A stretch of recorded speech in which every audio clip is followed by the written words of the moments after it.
धन्य करते हुए धर्म लाभ उठाएं। जय श्री राधे, जय जय श्री श्याम। जहाँ तक भी मेरी आवाज जा रही है, जो भक्त मुझे सुन पा रहे हैं, इस आवाज को ही प्यारा सा आमंत्रण मानते हुए सभी अपने अपने गृह कार्यों को विराम लगाएं, कथा पंडाल में पधारें। सभी भक्त बड़े भाव से भगवान की कथा का रसपान करते हुए अपने जीवन को धन्य करें, कृतार्थ करें। जय श्री राधे, जय जय श्री श्याम। और भैया सभी बैठ जाएं और शांतिपूर्ण भाव से आरती दें। आचार्य श्री डिस्टर्ब बंद कर दें बिल्कुल। जय हो। श्री गणेशाय नमः। श्री सरस्वती नमः। श्री गुरु चरण कमलेभ्यो नमः।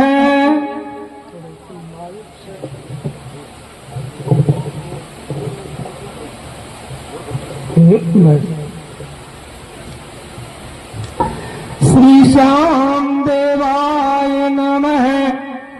हम हनुमते नमः। सर्वेभ्यो संत महात्मेभ्यो नमः। नारायण नमस्कृतं नरं चैव नरोत्तमः। देवी सरस्वती व्यासो मुदीरयेत्।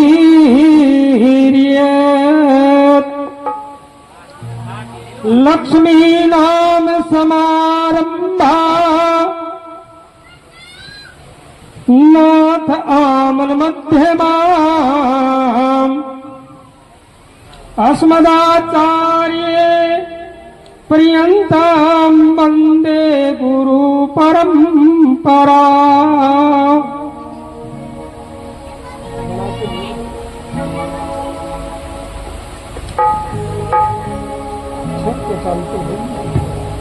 जय जय श्री राधा रमण।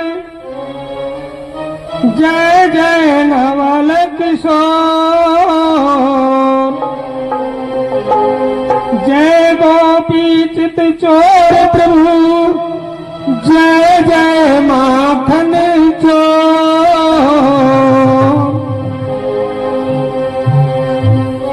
राधा मेरी मात है, पिता मेरे घनश्याम। इन दोनों के चरणों में मेरी बार बार प्रणाम। आए हो तो प्रेम से ये लो हरि का नाम। सब भक्तों को शेष शास्त्री की जय जय राधे श्याम। जय जय राधे श्याम। जय जय सीताराम।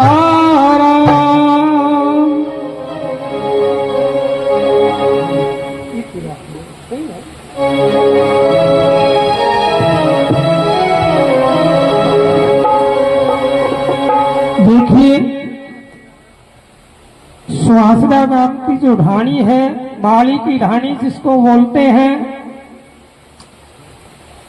आज 10 तारीख शनिवार जो भागवत का आयोजन है, आरंभ जो किया जा रहा है, ये कार्य बोलने में प्रत्येक सदस्य ये कहता है कि भागवत, जिसके अंदर 4 अक्षर होते हैं।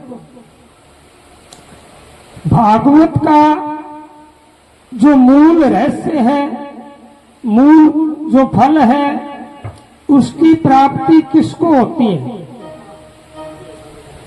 श्रोता 3 प्रकार के होते हैं। श्रोता मतलब सुनने वाले, और वक्ता 4 प्रकार के। जो भागवत करते हैं वो तो 4 प्रकार के हैं, और श्रोता सुनने वाले 3 प्रकार के। एक राजा परीक्षित का जो प्रकरण आता है भागवत के अंदर, सबको पता है कि राजा परीक्षित ने भागवत को सुना था, सुखदेव जी ने सुनाया था। लगभग हर बंदे के, हर माता के दिमाग में यही बात होगी कि राजा परीक्षित ने तो भागवत सुनी थी, सुखदेव जी ने भागवत सुनाई थी। ये सत्संग है। एक त्वरित होकर के उस परमात्मा का, एक जगह बैठ करके उस परमात्मा का हम चिंतन करें। चिंतन करना, उस परमात्मा के तरफ बढ़ना, एकाचित होकर के अपने चित्त को शब्द से जोड़ लेना। मेरे मुख से जो शब्द निकले वो आपके कर्णों के द्वारा, कान के द्वारा जो आप उसको ग्रहण करें। जैसे सुखदेव जी ने परीक्षित को बताया, और परीक्षित ने बताते हैं कि 4 दिन व्यतीत हो गए बिना अन्न बिना जल।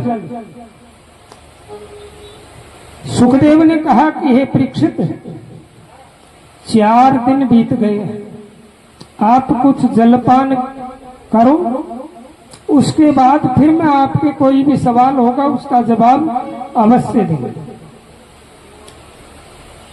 राजा परीक्षित ने कहा, नहीं महाराज, मुझे न प्यास है न भूख है। भागवत रूपी जो अमृत है, इसको पान करने से मेरी प्यास और भूख दोनों ही शांत हो गई। परीक्षित की तरह सरोता बनकर के जो सुनता है, उसकी तो ये मान लो कि मुक्ति है निश्चिंत। ये कहते हैं ना कि भागवत को सुनने से मुक्ति कैसे होती है, तो कलयुग में कहते हैं कि भागवत को कितनी बार सुनना चाहिए, अनेकों बार, जितनी संभव हो सके उतनी बार भागवत को सुनो। पता नहीं कौन सा शब्द हमें उस भव से पार उतार दे। उस भव से उतरने के लिए, क्योंकि जो कलयुग है, कलयुग के अंदर मानव की जो आयु है वो कितनी है, निर्धारित 100 वर्ष। मैंने बताया था 100 वर्ष निर्धारित आयु है, ये अपने शास्त्र भी बताते हैं। भागवत के 4 शब्द हैं। भा, 3 शब्दों को छोड़ करके हम एक ही शब्द पे ध्यान दें, भा शब्द के ऊपर, तो ये मान लो कि हमारा जो भाग्य है, भाग्य बदल जाएगा एक शब्द को कहने से। एक शब्द के कई तात्पर्य होते हैं। एक शब्द में माँ शब्द भी आता है, मैं आपको बताऊं। एक ही शब्द है माँ के अंदर। एक ही शब्द अक्षय पुंडरी का, अक्षय गीता के अंदर अक्षय, अक्षय नाम उसी नारायण भगवान का है। भा शब्द भी उसी भगवान का है। भाग के कहने से अपना जो भाग्य है वो बदल जाता है। गय के कहने से ज्ञान की वृद्धि होती है। गय के कहने से हमारे जो शरीर है इसके अंदर के विकार जो है वो बाहर निकल के और ज्ञान की वृद्धि होती है।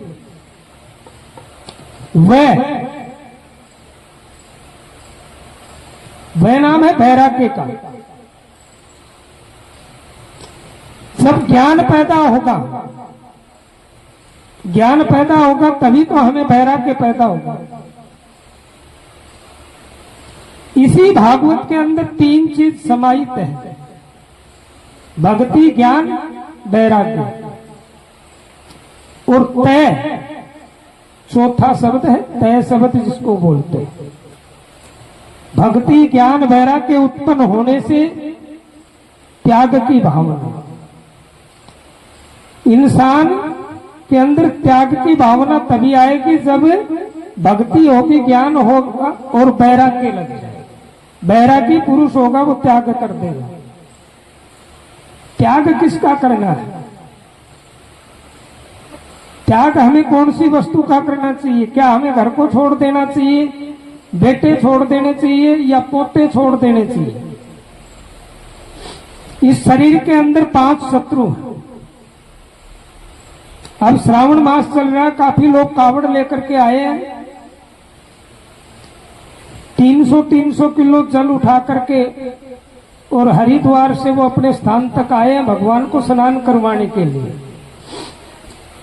मैं ये नहीं कहता कि 300 लीटर जल या 300 किलो जल क्यों लेकर के आए, भगवान ये कहता कि भावो ही विद्यते भगवान।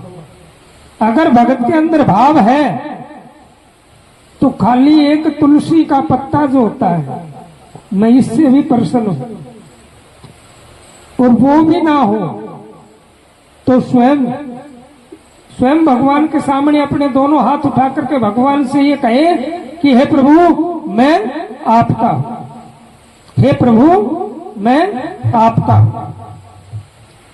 इतने मात्र से भगवान स्वयं को ग्रहण कर लेता है कि ये बंदा मेरा हो गया। संसार के अंदर दो भाव भी होते हैं। समय के अभाव को देखते हुए बड़ी गहराई से, मैं कोई वक्ता नहीं हूं, आपको ये बता दूं, आपका परिचित आपका ही बालक हूं। अगर बोलते बोलते कोई एक आध शब्द छूट जाए उसके लिए मुझे माफ भी कर देना। मेरा मेन मकसद है कि मैं अपनी माताओं को, जैसे कपिल मुनि ने अपनी मां को ज्ञान दिया था, वही उद्देश्य है कि संसार में सोए हुए लोगों को जगाने का, कि वो जाग जाए, उस परमात्मा की भक्ति करें। ये जीवन जो है व्यर्थ न जाए। घर का काम करते हुए भी हम उस परमात्मा का चिंतन किस प्रकार से करते हैं, उसका भजन कैसे करते हैं। भागवत के अंदर 18,000 श्लोक है। एक व्यक्ति अगर पढ़ने लग जाए तो 18,000 श्लोक याद नहीं होते। 345 अध्याय है, अगर याद करने लगे तो याद नहीं होता है। इसलिए भागवत के 4 अक्षर हैं, उसी के अंदर सब कुछ समाहित है। मूल जो रहस्य है उसको हमें पकड़ना है, उसी मार्ग पे हमको चलना है।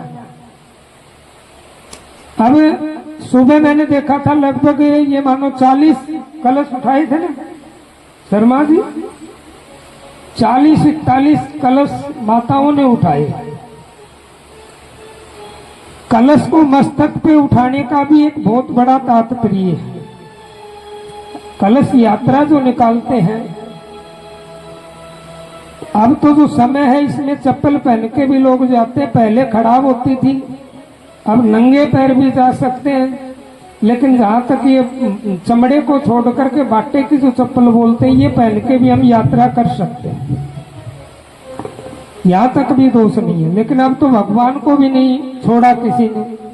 घर में विवाह होता है, विवाह जिसमें हम मंडप सजाते हैं, और मंडप सजाते हैं तो उसमें जूते चप्पल सब कुछ उसी के अंदर लेकर के जाते हैं। मंडप का मतलब क्या है? आज ये जो भागवत का मंडप लगाया, इसका भी तो मतलब मंडप ही है, ये भी तो भगवान का ही है। तो हम इसके अंदर गंदगी न फैलाएं। सबसे पहला कर्तव्य, सभी का अधिकार है, ग्राम में जितने भी जो बैठे हैं, जितने भी श्रोता हैं, उनका सबका अधिकार है कि कहीं भी गंदगी हो तो सफाई कोई भी कर सकता है, ये धर्म है। भागवत उसी इंसान को प्राप्त होती है जिसके भाग्य अच्छे होते हैं। तीर्थ, भजन, मंदिर में जाना, भागवत का सुनना या किसी पवित्र ग्रंथ का सुनना, वो किसको प्राप्त होता है? जिसके भाग्य अच्छे होंगे।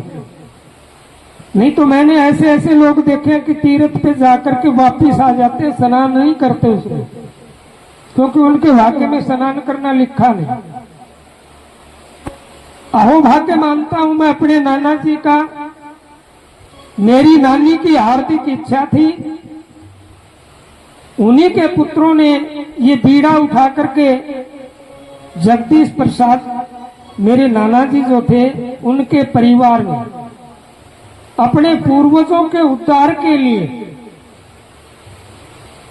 उद्धार किस प्रकार से है ये मैं आगे बताऊंगा आपको। उन्होंने ये बीड़ा उठाया। धन्य है ये नगरी, जहां तक मेरी आवाज जाएगी वो सुनने वाले भी धन्य हैं। कोई पांडाल तक सुन ले, कोई अपने घर में सुनेगा, सुननी तो सबको है। जहां तक मेरी आवाज जाएगी वहां तक सुनेंगे सब। मैं उनको भी धन्य मानता हूं कि जहां तक मेरी आवाज जाएगी वो सुनेंगे। वो नगरी धन्य होती है जहाँ भागवत होती है। हम पैदल यात्रा करते हैं। पैदल यात्रा का बहुत बड़ा तात्पर्य है कि भागवत जो है अपने सर के ऊपर रख के नगर का हम परिक्रमा जो करते हैं तो गिरिराज गोवर्धन की परिक्रमा का फल प्राप्त होता है। इसीलिए नगर की परिक्रमा जो है वो कराई जाती है। नगर परिक्रमा का मूल तात्पर्य भागवत का यही है कि उसमें कलश उठा करके जो माताएं हैं, बहनें हैं, जो भैया हैं, वो यात्रा में चलते हैं तो उनको गिरिराज पर्वत की यात्रा के समान फल प्राप्त होता है। कलश के अंदर सभी देवी देवता, सभी तीर्थ और वरुण देव का आह्वान होता है। वो वरुण क्या है, उससे हमें फल क्या मिलता है। वरुण एक देवता है जिसको हमने देवता की उपाधि दी हुई है। प्यास लगने पे जल की आवश्यकता होती है तो हमारी प्यास बुझाता है जल, लेकिन जल एक देवता है। एक बार राजा हरिश्चंद्र जो था उससे पहले इसकी पूजा नहीं थी। वरुण की पूजा कब से आरंभ हुई इस धरा के ऊपर? राजा हरिश्चंद्र के समय से। राजा हरिश्चंद्र ने वरुण की पूजा सबसे प्रथम की और कहा कि हे वरुण, मुझे एक संतान चाहिए। किस लिए? इस लोक से उस परलोक को सुधार दे। इसीलिए मैंने कहा कि मैं धन्य मानता हूं कि ये इतना बड़ा जो कार्य उठा करके अपने पूर्वजों का उद्धार करने के लिए उन्होंने ये किया है। राजा हरिश्चंद्र ने वरुण से एक संतान मांगी कि मुझे एक संतान दे दो। तो वरुण ने कहा कि मैं आपको मात्र 5 साल के लिए एक पुत्र देता हूं और 5 साल बाद वो पुत्र मेरे को वापस करना होगा। राजा हरिश्चंद्र ने वचन दे दिया कि ठीक है, 5 साल के लिए आप मुझे पुत्र दे दो। अब 5 साल का वो पुत्र हो गया राजा को। वरुण जी आए और कहा कि मुझे अपना जो पुत्र है वो वापस दे दो। राजा हरिश्चंद्र ने मना कर दिया कि मैं आपको पुत्र नहीं दे सकता। ये मोह है किसका? पिता और पुत्र का। पिता ने मना किस लिए किया? पुत्र के मोह में, वियोग में। सबसे पहला मोह यही त्यागना चाहिए इंसान। इसी मोह को त्याग देना चाहिए, ये भागवत कहती है। मना करने के बाद बताते हैं कि उसके पेट में जल पैदा हो गया, उदर रोग हो गया, उसको पेट की बीमारी। डॉक्टर, वैद्य, हकीम जितने भी थे राजा ने सब लगा दिए, लेकिन वो बीमारी समझ में नहीं आई। राजा हरिश्चंद्र के दरबार में जितने भी जो पंडित थे, संत महात्मा थे, सभी को एकत्रित करके सभा बैठाई और पूछा कि मेरे पुत्र को एक पेट का रोग है, आप इस रोग का कोई निदान बताओ। तो एक संत ने बताया कि आपको वरुण का दोष है। जैसे हम किसी ब्राह्मण के पास जाते हैं पंचांग दिखाने के लिए तो वो बताता कि आपको इस ग्रह का दोष है, उसी प्रकार से एक संत ने बताया कि आपके ऊपर वरुण दोष है और आप वरुण को एक पुत्र की बलि दें। अब वो बलि शब्द सामने आया तो राजा ने कहा कि मैं बलि अपने पुत्र की नहीं दे सकता, अगर आप कहो तो मैं किसी अन्य ब्राह्मण के पुत्र की बलि दे दूं। महाराज ने कहा कि बलि तो आपको देनी होगी, अपने पुत्र की नहीं तो किसी ब्राह्मण के पुत्र की दे दो। अब गुरुकुल के अंदर विश्वामित्र का पुत्र जो था वो पढ़ाई कर रहा था। पहले गुरुकुल होती थी, आज तो पाठशालाएं हैं, कॉलेज हैं, स्कूल भी बोल देते हैं। गुरुकुल से वो ब्राह्मण पुत्र निकला और राजा के सिपाहियों ने उसको पकड़ लिया और पूजा स्थान में ले जाकर के बताते हैं कि उसको एक स्तंभ से बांध दिया उसको ज्ञात हुआ कि आपकी यहां बलि दी जाएगी। तो उसने अपने गुरु को याद किया कि हे गुरु, मैं इस मंडप के अंदर बंधा हुआ हूं और मुझे कोई मार्ग दिखाए। पहले जो समय था वो सच्चा समय था। वो तो मंडप के अंदर बंधा हुआ है ब्राह्मण पुत्र, और गुरु कहाँ है? गुरुकुल के अंदर। और उसने अपने नेत्र बंद करके अपने गुरु का ध्यान किया तो गुरु ने एक मंत्र बोला, तत्वा जामी ब्रह्मणा बंधमानस्तदा। बंधमानस्तदा बंधा हुआ वो ब्राह्मण पुत्र। तो गुरु ने ये मंत्र बोला कि तत्वा जामी ब्रह्मणा बंधमानस्तदा, कि वो बंधा हुआ जो ब्राह्मण पुत्र है कि तो ये पुत्र चिंता मत करे, मैं ये जो आपको श्लोक बता रहा हूं, तो तेरी जो आयु है वो वरुण से प्रार्थना करके आधी आयु जो है वो अपने यजमान को प्रदान कर दे। तो उसने क्या किया? अपनी आधी आयु जो थी वरुण से प्रार्थना करके अपने यजमान के लिए, जो यजमान बलि दे रहा है, और उसी के लिए वो ब्राह्मण पुत्र अपनी आधी जो आयु है वो प्रदान कर रहा है। तो उसने अपनी आधी आयु प्रदान करने के लिए वरुण से ये प्रार्थना की। तो वरुण कहते हैं कि साक्षात वहां प्रकट हुए और वरुण ने आशीर्वाद दिया कि इस ब्राह्मण पुत्र की बलि न दे, इसका रोग भी ठीक हो जाएगा और मैं भी प्रसन्न हूं। अब वो बात विश्वामित्र के पास चली गई। विश्वामित्र ने विचार किया कि मेरे पुत्र की जो बलि दे रहा था उसका परिणाम तो राजा को भोगना पड़ेगा। इसीलिए राजा हरिश्चंद्र ने, देखो मैं संक्षिप्त छोटे से रूप में लगभग लोगों की सुनी हुई है, भंगी के घर बताते हैं कि पानी भरने का काम किया। अंत में उसी विश्वामित्र ने नाग का भेष करके उसी रोहितास को डसा है। तीज के दिन जो पवित्र त्योहार है अपना, उसी दिन उसको डंक मारा। वो परीक्षा थी उसकी। तो राजा हरिश्चंद्र ने जिस दिन उस ब्राह्मण पुत्र को छोड़ दिया था वरुण के कहने पे, उसी दिन से सत्यता धारण करी। उसी प्रकार से आज इस सुहासना नगर के अंदर, इस ढाणी के अंदर जो ये भागवत हो रही है, पहला प्रश्न और पहला तात्पर्य मेरा यही है कि जहां तक भी मेरी आवाज है और जो सुनते हैं, जो श्रोता बैठे हैं, वो मन से मैं किसी को संकल्प नहीं दिलाऊंगा कि आप जल लेकर के संकल्प ले, ऐसा काम नहीं करेंगे। मन से झूठ को त्याग दे कि मैं झूठ नहीं बोलूंगा। सबसे पहला कर्तव्य सत्यता को धारण करें, तभी उस परमात्मा से हमारा मिलन होगा। प्रत्येक व्यक्ति के साथ में वो विधाता, वो मालिक है, हम पहचान नहीं पा रहे हैं उसको। जो पहचानेंगे तब जब हमें उसका पता चलेगा कि वो किस प्रकार से हमारे साथ है। तो भागवत क्या करती है?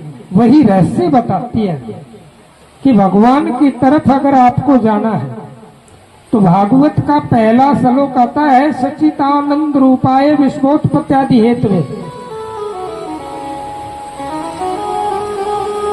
सत्य चित आनंद, जिसमें 3 शब्द है, पहले ही अक्षर 3 अक्षर है, सत्य चित आनंद। ये तीनों परमात्मा है। ब्रह्मा विष्णु महेश कहे, चाहे उस नारायण का ही 3 रूप कहे, उस नारायण के ही 3 रूप माने। वो 3 प्रकार के पापों को नष्ट करता है। ताप त्रिय विनाशाय कृष्णाय वयम नुमः। वो 3 प्रकार के हमारे जो पाप हैं उनको काट देता है। और वैसे तो भागवत में लिखता है कि मनुष्य जो है ना, मानव शरीर लेकर के जो आया है वो उतना पाप करने में सक्षम नहीं है जितना भगवान उस पाप को काटने में सक्षम है। वो तो ये कहता है कि सच्चे मन से अगर मेरे को इंसान एक बार कृष्ण मात्र इतना कह दे तब भी मैं उसके किए हुए पापों को काट देता हूं। हम इतने पाप करने में समक्ष नहीं है, तो हम परमात्मा का जो चिंतन है, जो नाम है, वो लेने में भी समक्ष नहीं है, क्योंकि परमात्मा का नाम फ्री में मिलता है, उसका कोई चार्ज नहीं होता। परमात्मा का नाम बिल्कुल फ्री की दुकान है, और फ्री की दुकान में परमात्मा का जो नाम है ना, वो लिया नहीं जाता पैसे में। आज देखो पैसे का जमाना है पैसे का जमाना। पैसे में बंदा सब कुछ खरीद सकता है, पैसे में सब कुछ खरीद सकता है। भगवान का नाम पैसे में खरीद लेगा? खरीद सकता है कोई? बताओ। देखो, मैं अगर गलत बोलता हूं तो बता देना कि परमात्मा का जो नाम है ना, वो पैसे में नहीं खरीदा जाता। परमात्मा का नाम तो अपनी जीभ्या से लिया जाता है। जितना हम उसका दिन रात जब भी हमें समय मिले, उसी समय हम परमात्मा का नाम लेंगे, वही समय परमात्मा के नाम का। और परमात्मा का नाम खरीदा नहीं जाएगा, लिया जाएगा। खरीदने के लिए अन्य वस्तु है। एक बार मैं राजस्थान में चैनपुरा गांव में भागवत कर रहा था। एक माता जी आ गई श्याम जी के मंदिर में, जैसे ये बालाजी का मंदिर है, इसी प्रकार से श्याम बाबा का मंदिर था। कथा करके जैसे ही हम कथा से नीचे उतरे तो माता जी आकर के कहने लगी, भगत जी। बोली माता जी, बोली मैंने 16 सोमवार किए। क्या किए? 16 सोमवार किए। माता जी बहुत बढ़िया, 16 सोमवार करना तो अच्छी बात है, भगवान का चिंतन किया आपने। बोली मैंने भगवान को 16 सोमवार के बदले में बेटे के लिए नौकरी मांगी थी, बेटे को नौकरी मिल गई, बेटे की शादी होगी, पोता हो गया, बड़ी खुशी की बात। बोली पंडित जी एक दिक्कत आ गई, 16 सोमवार तो मैंने किए, बेटा भी नौकरी लग गया, शादी होगी, पोता हो गया, लेकिन भगवान ने मेरे साथ अच्छा नहीं किया। मुझको माता जी ऐसा क्या हुआ जो कि आपने 16 सोमवार किए, आप ये कह रहे हो कि हमारे 3 काम बन गए और परमात्मा ने मेरे से अच्छा नहीं किया? बोली प्रतिदिन घर में झगड़ा रहता है, बताओ परमात्मा ने अच्छा किया मेरे से? घर में झगड़ा होगा तो उसमें परमात्मा का दोष है कि हमारा दोष है? अरे भरत तो 16 किए और परमात्मा ने 3 काम संभाल दिए, और फिर भी परमात्मा को हम क्या कह रहे हैं? हमारे से अच्छा नहीं किया। उस परमात्मा का हमें सदा धन्यवाद करना चाहिए। उस परमात्मा का हमें सदा धन्यवाद करना चाहिए। क्यों? कि ये 5 भौतिक जो शरीर है, ये बना करके उस परमात्मा ने तैयार करके इस धरा के ऊपर हमें भेजा था। तो हमारा कर्तव्य क्या था? परमात्मा ने किस लिए भेजा हमें इस धरा के ऊपर? परमात्मा ने किस लिए भेजा हमें? जब उस मां के गर्भ में हम उल्टे लटक रहे थे तो परमात्मा से हमने एक वादा किया था। वादा सभी ने किया होगा, शायद कोई भूल गया होगा तो मैं आपको याद दिला दूं कि हे परमात्मा, मुझे इस कुंभी पाक नरक से बाहर निकालो, बाहर जाते ही मैं आपका चिंतन करूंगा। और वो बाहर आकर के क्या करता है? बाहर आकर के उस परमात्मा को भूल जाता है। कोई बिरला ही होता है जो परमात्मा की तरफ बढ़ता है। 100 में से एक बताते हैं कि 100 में से एक कोई बिरला है जो परमात्मा की तरफ अपना कदम रखता है। मैं तो ये कहता हूं कि कोई बुरा मान जाएगा, लेकिन जो बात आएगी तो मैं उसको स्पष्ट शब्दों में कह ही देता हूं। हिंद महासागर की तलेटी में जिसने जन्म लिया वो जन्म से हिंदू है। हम अपने सीने में हाथ मार के ये कहेंगे कि हम हिंदू हैं। कोई हिंदू भाई मंदिर में अगर जाता है और दूसरा भाई मिल जाए तो वो क्या कहेगा कि भैया कहाँ गया था? बोला मंदिर में गया था। अगर कुंवारा मिलेगा तो क्या कहेंगे? शादी के लिए गया होगा। अगर शादीशुदा जाए तो क्या कहेंगे? बच्चे के लिए गया होगा। अगर बच्चा भी हो तो क्या कहेंगे? धन मांगने के लिए गया होगा। एक मौलवी अगर मस्जिद में जाता है तो दूसरे मौलवी को क्या कहता है?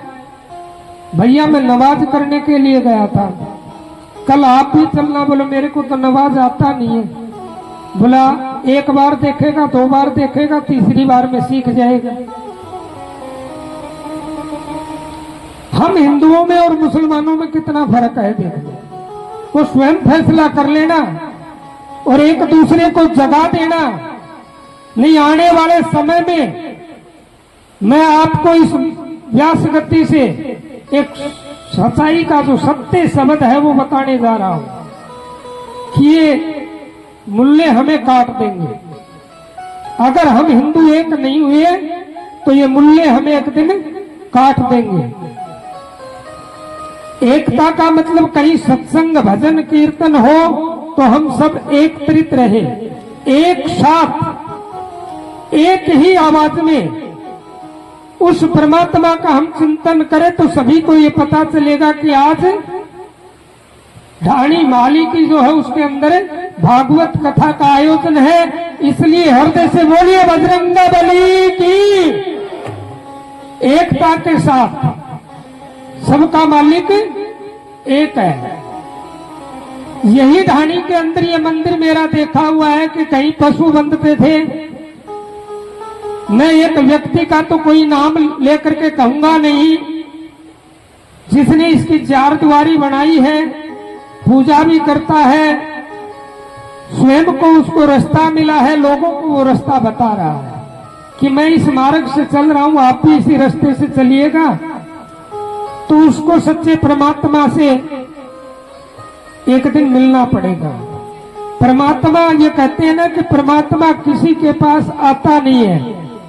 मैं तो ये कहता हूं कि परमात्मा तो स्वयं आता है। भिलनी है, भिलनी ने कभी ये थोड़ी कहा था कि परमात्मा तुम आ जाओ।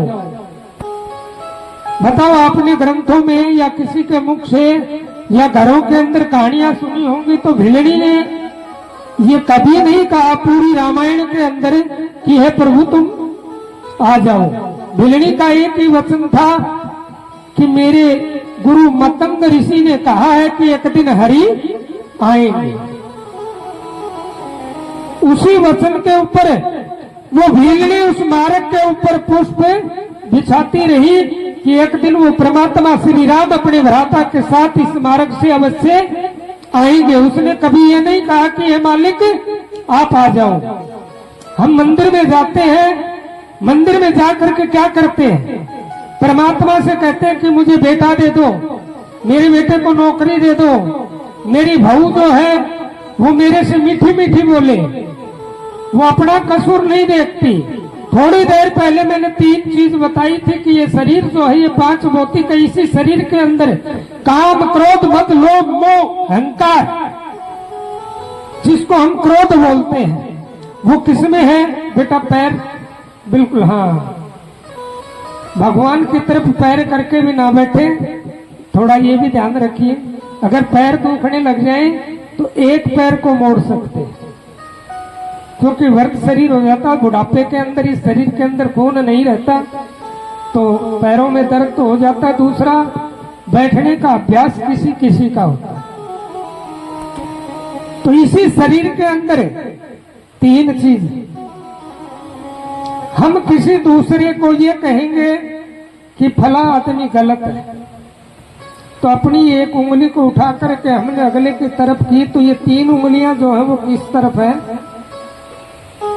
ये तीनों हमारी तरफ है। क्या कह रही है तीनों की तीनों? ये कह रही है कि अगले को दोषी मानने से पहले स्वयं अपने आप को 3 बार, एक बार नहीं 3 बार अपने आप को झांक करके देखो कि आप अपनी जगह के ऊपर सही है या गलत है। स्वयं को अपने आप को पता लगाने के लिए, पता किस प्रकार से चलता है, वही बातें मैं आपको बताऊं कि पता करने के लिए कि अपने आप में हम किसी को, एक शब्द होता मैं और एक मेरा नहीं है। हम तो जब बाहर निकलते हैं तो दोनों शब्द हमें सुनने को मिलते हैं। कुछ जगह जाते हैं तो ऐसे संत महात्मा भगत लोग मिलते हैं, ये कहते हैं कि मैं कुछ नहीं जानता, ये जानता है। ये जानने वाला कौन? जो अपने किसी भी इष्ट को मानता है, वो श्याम हो, चाहे हनुमान हो, चाहे कोई संत हो, चाहे महात्मा हो, या चाहे वो स्वयं नारायण हो। वो अपने अपने इष्ट के तरफ इशारा करता है कि ये जानता, मैं नहीं जानता। और एक कोई भी कार्य करते हैं तो ये कहते हैं कि मैंने किया, मैंने किया में सब कुछ नष्ट हो जाता है। सब कुछ किया हुआ जो है वो बराबर रहता है। क्यों? कि उसको परमात्मा मानता नहीं। क्यों नहीं मानता परमात्मा? तो ये कहता है कि स्वयं करता यही है।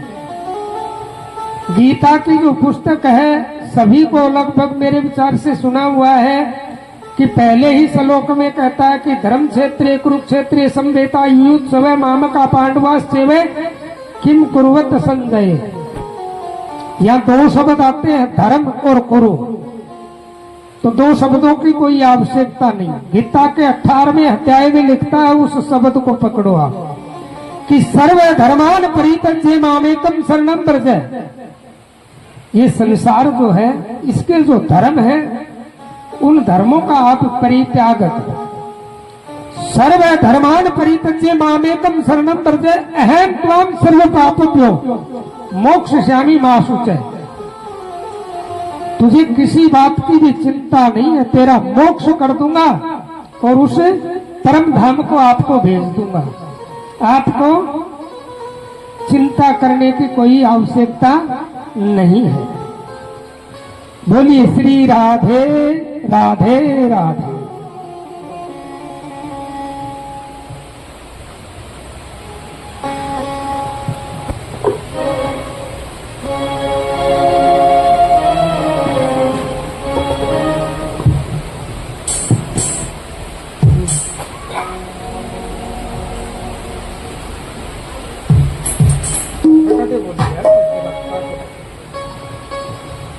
बोले वृंदावन बिहारी लाल की जय हो।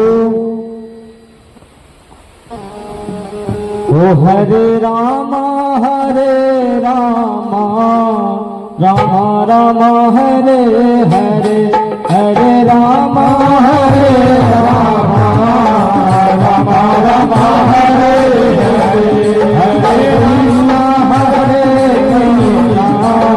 कृष्णा कृष्णा हरे हरे, हरे कृष्णा कृष्णा कृष्णा हरे हरे। ओ हरे रामा रामा रामा हरे हरे, हरे रामा रामा रामा हरे हरे, हरे कृष्णा कृष्णा कृष्णा हरे हरे, हरे कृष्णा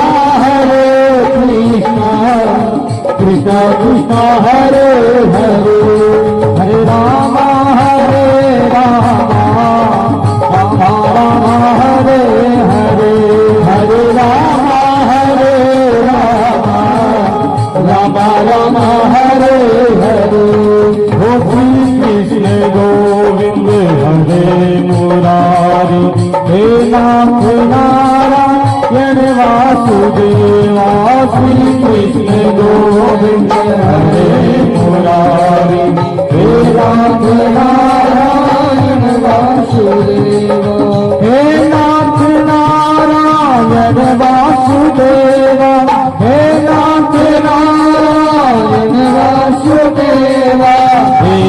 स्वामी नारायण वासुदेवा श्री कृष्ण गोविंद हरे मुरारी हे नाथ नारायण वासुदेवा श्री कृष्ण गोविंद हरे मुरारी हे नाथ नारायण वासुदेवा। बोले राधे सरकार की जय हो, बोले वृंदावन बिहारी लाल की जय हो। भागवत को जो शब्द है आनंद, इसको मीठा किस लिए कहते हैं? भागवत में मिठास किस लिए आता है? भागवत में ही आनंद क्यों आता है? वेद व्यास जी ने 17 पुराण लिखे थे। 17 पुराण लिख करके भी उनका जो मन था वो संतुष्ट नहीं हुआ था। जैसे हम अनेकों व्रत इत्यादि पूजा करके भी हमारा कार्य थोड़ा सा बिगड़ जाए तो हम संतुष्ट नहीं होते ना। उसी प्रकार से वेद व्यास जी ने 17 पुराण लिखे और उनके मन को शांति नहीं मिली। भगवान नारायण ने सबसे पहले ब्रह्मा जी को, भगवान नारायण ने सबसे पहले ये भागवत कथा जो है ये मात्र 4 लाइन में ब्रह्मा जी को सुनाई थी। और उसी ब्रह्मा जी ने अपने पुत्र नारद को सुनाई और उसी नारद के द्वारा ये धरा के ऊपर जो आज 18,000 श्लोक में आई हुई है वो इसमें मिठास किस लिए है? वेद व्यास जी के एक शिष्य थे शौनक जी। नेमी सारण्य में, नेमी सारण्य का रियल अर्थ क्या है? जैसे किताबों में आपने कथाओं के अंदर सुना होगा कि नेमी सारण्य में शौनक आदि ऋषि कथा या प्रवचन या कोई कहानी सुना रहे थे। आज हम जहां बैठे हैं ये क्षेत्र क्या है? इसका नाम भी नेमी सारण्य है। जो 7 दिन तक नेम से, नियम ये नहीं है कि आए कथा सुन ली, अपने घर के अंदर भी हमें नियम से रहना। नियम से रह करके 7 दिन उस परमात्मा का हम चिंतन सुने, उस क्षेत्र का, उस क्षेत्र को पवित्र रख करके, साथ पवित्रता से पवित्र रख करके, और फिर उस कथा का हम श्रवण करें, श्रवण करके उसको ग्रहण करें। उस क्षेत्र का नाम नेमी सारण्य। उसी वेद व्यास जी ने अपने शिष्य को ये कथा दी। उसी के कारण इस कथा के अंदर मिठास है कि तोता जो होता है ना, तोता किसी फल को काट देता है तो उसमें क्या होता है? मीठा होता है। किसी बेर को काटेगा तोता तो मीठे बेर को या मीठे फल को काटता है। ये भागवत भी उसी सुखदेव रूपी तोते की काटी हुई है। उसी सुखदेव रूपी जो तोता है उसने इसमें चोंच मार दी, इसीलिए ये मिठास में भरी हुई है। इसीलिए इसका जो सार है, जैसे ये वृंदावन से जो 2 पंडित जी आए हुए हैं, इनको तो अच्छी तरह पता है, लेकिन मैं आपको भी बता दूं अपने क्षेत्र में क्या है। ये संगीतमयी जैसे कहते हैं ना, तो ये संगीत का मतलब क्या है? ये रसिया रूप में भागवत को करते हैं। अनिरुद्ध आचार्य जी जो है भागवत वो भी करते हैं। मैं आपको बता, मैंने उनकी एक बार टीवी पे सुनी थी कि जीवन का जो रहस्य है वो कहाँ है? इसी भागवत के अंदर है। वो रहस्य जो है वो खोलते हैं और रसिया जो है ना वो कम बताते हैं। भक्ति महारानी जो थी वो अपने 2 पुत्रों के साथ गुजरात से कर्नाटक होती हुई वृंदावन के अंदर पहुंच जाती और बिल्कुल वृंदावन में आकर के उसके जो दोनों पुत्र थे वो वृद्ध मानी बूढ़े हो गए। बूढ़े कितने कि वो अचेत अवस्था में चले गए और भक्ति जो थी वो बिल्कुल युवा अवस्था में थी। अब वृंदावन के जितने भी जो भक्तगण जो परिक्रमा लगाते हैं वृंदावन में, आज भी परिक्रमा में जाओगे और देखोगे तो वृंदावन का जीव जो है, बंदर भी वृंदावन के राधे राधे बोलते हैं। कण कण में कन्हैया का नाम है। आज भी वहां कन्हैया है, लेकिन महसूस करना पड़ता है। तो वृंदावन के अंदर भक्ति महारानी पहुंच जाती है और वहां दोनों पुत्र जो है वो अचेत अवस्था में हो जाते हैं, उनको कोई चेत नहीं होता। और भक्ति जो वो जवान एक कन्या की तरह उनके पास उनके सर पे हाथ रख के कहती है कि मेरे लाल मेरे पुत्रों खड़े हो जाओ।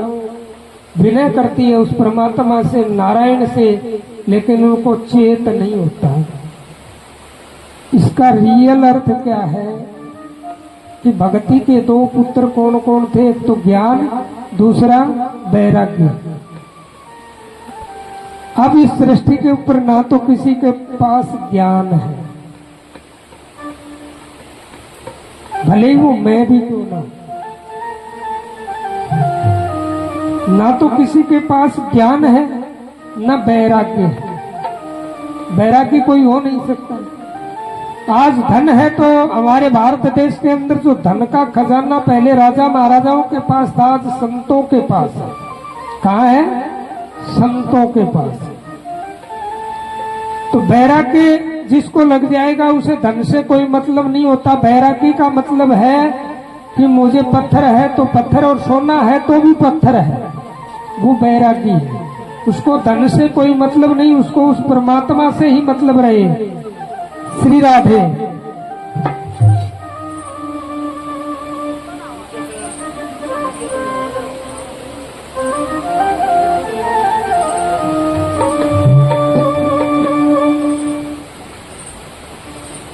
थोड़ा ध्यान इधर रखो। देखो परिक्रमा कर रहे थे उस समय किसी को किसी की भी याद नहीं आई होगी, मेरे विचार से किसी को किसी की याद नहीं आई होगी कि घर में बच्चा भूखा है या खाना बनाना है या किसी पशु को इधर से उधर बांधना, किसी को याद नहीं आई होगी। क्यों?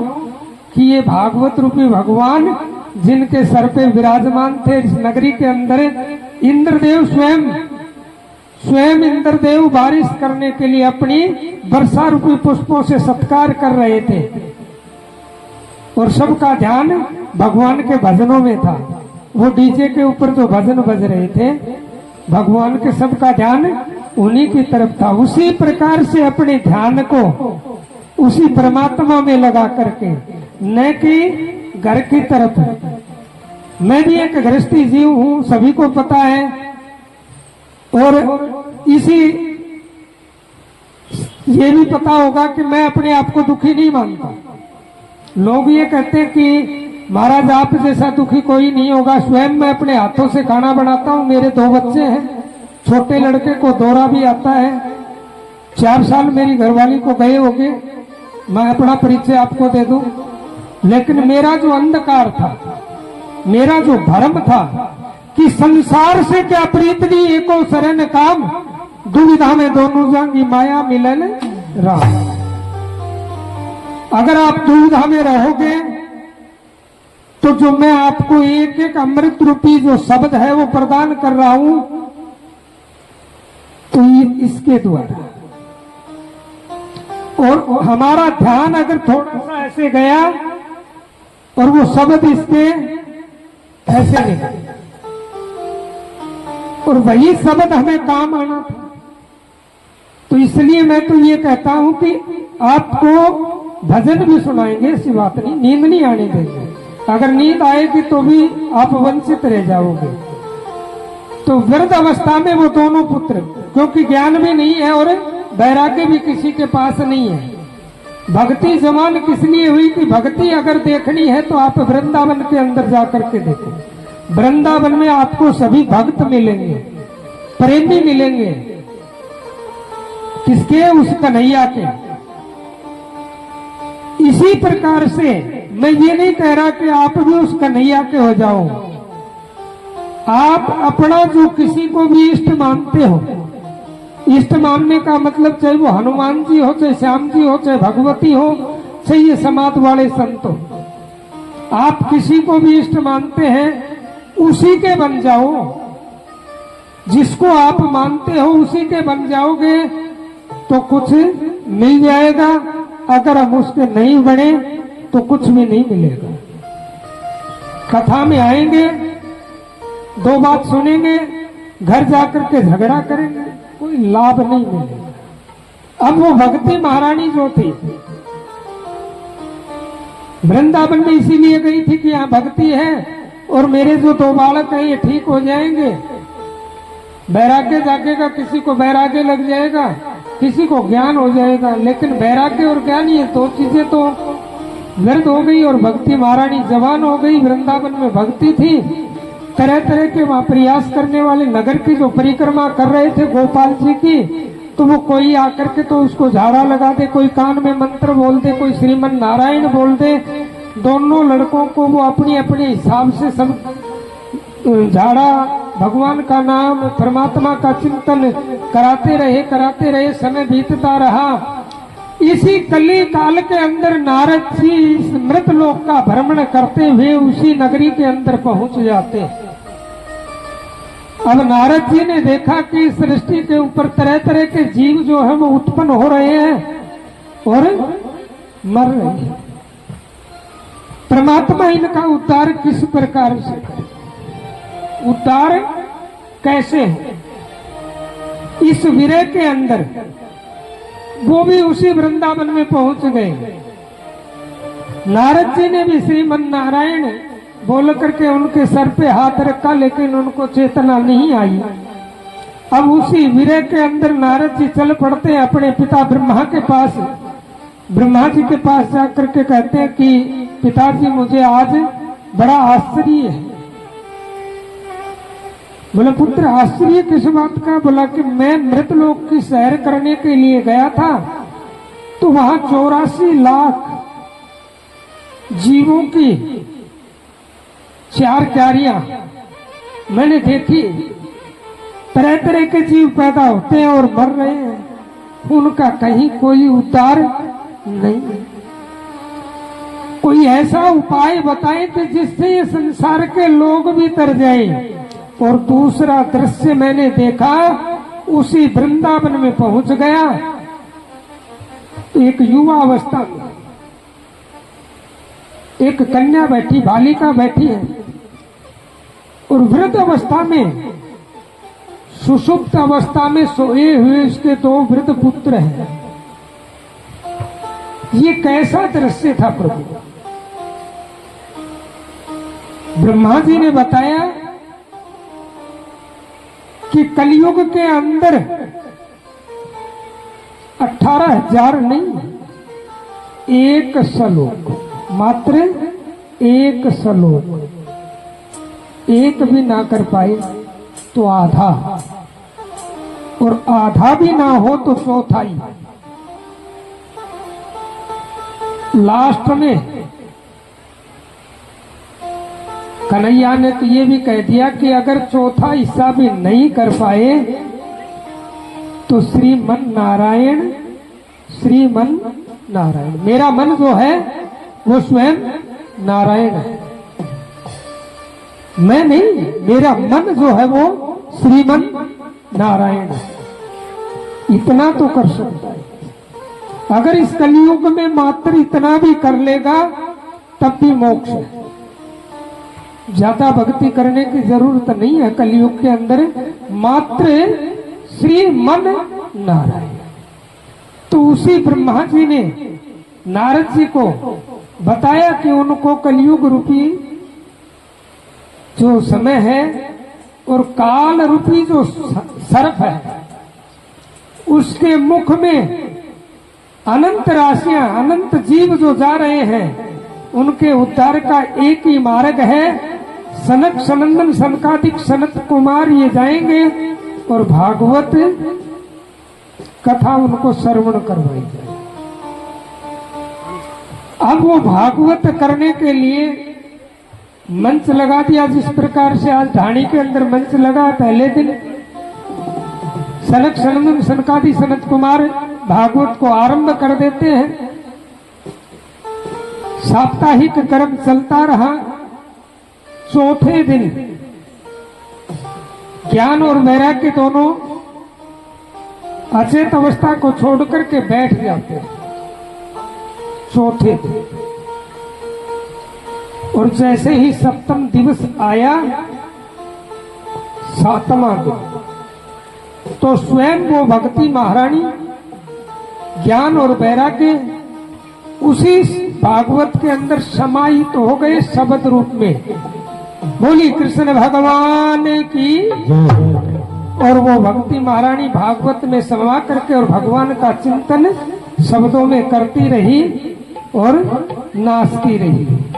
नाचने पे मैं छोटा सा आपको एक प्रश्न और भी बता देता हूँ। जो विवाह शादी होती है ना, हमारे विवाह के अंदर जो डीजे बजता है या बाजा बजाते हैं, उसमें जो नाचते हैं या मेरी माता बहन जो भी नाचती हैं, तो मैं आपको बता दूं कि सबसे बड़ा महापाप है। सबसे बड़ा महापाप है। विवाह के अंदर नाचना नहीं चाहिए। अगर नाचना है तो मीरा किसके लिए नाची थी? मीरा किसके लिए नाची थी? कन्हैया के। कहीं भी सत्संग हो तो उस परमात्मा के लिए, न कि किसी अन्य पुरुष के लिए हम नाच रहे हैं। इसलिए उस परमात्मा के लिए नाचना कोई दोष नहीं है। वृंदावन में रास वन के अंदर आज भी गोपियां नाचती हैं उस कन्हैया के लिए। उसी प्रकार से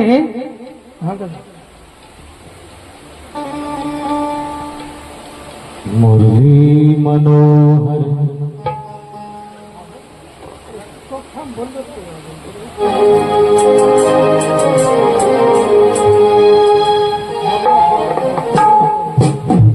मुरली मनोहर गोविंद गिरधर ओ नमामि राधे नमामि कृष्ण।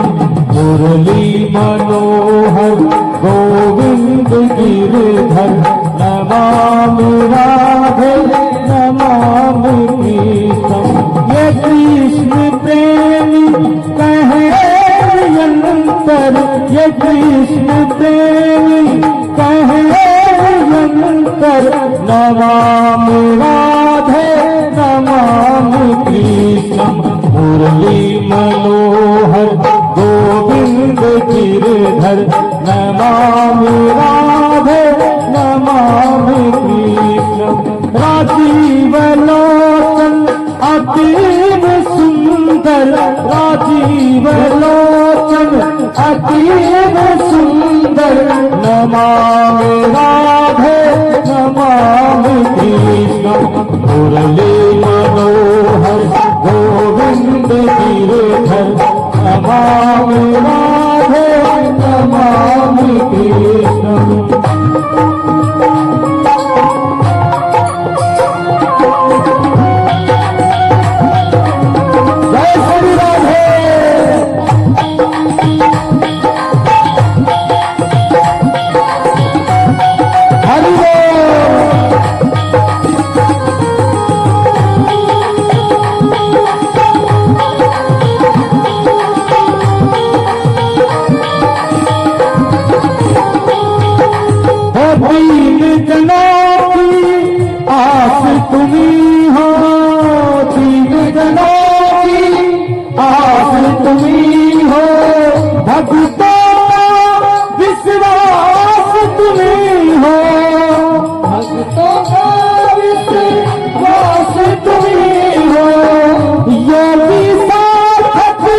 आराधक तुम्ही हो, अंतर का आवाज तुम्ही हो, ये सृष्टि सारी तुम्ही पे निर्भर, ये सृष्टि सारी तुम्ही पे निर्भर। नमामि राधे नमामि कृष्णं, मुरली मनोहर गोविंद गिरिधर। नमामि राधे नमामि कृष्णं, मुरली मनोहर गोविंद गिरिधर। नमामि राधे नमामि कृष्णं। जय हो।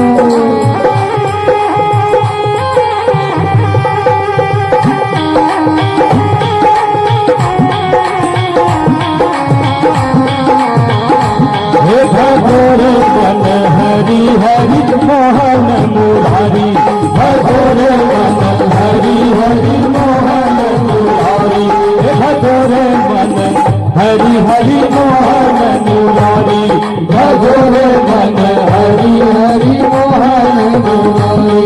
मोहन मुरारी गोविंद गिरधारी, मोहन मुरारी गोविंद गिरधारी। भगोर मन हरि हरि मोहन मुरारी, भगोर मन हरि हरि मोहन मुरारी। मोहन मुरारी सकल दुख हारी, मोहन मुरारी सकल दुख हारी। इस सावरे सलोने पे हम है पुजारी, इस सावरे सलोने पे हम है पुजारी।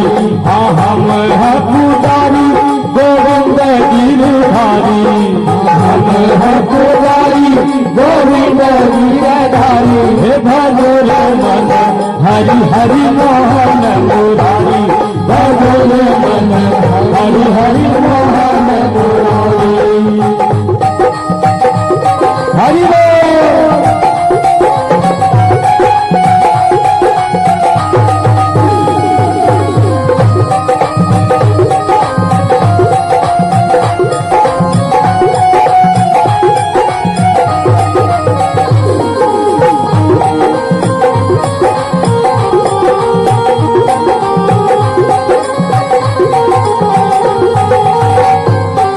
भगोर मन हरि हरि मोहन मुरारी, भगोर मन हरि हरि मोहन मुरारी, भगोर मन हरि हरि मोहन मुरारी, भगोर मन हरि हरि मोहन कृष्ण।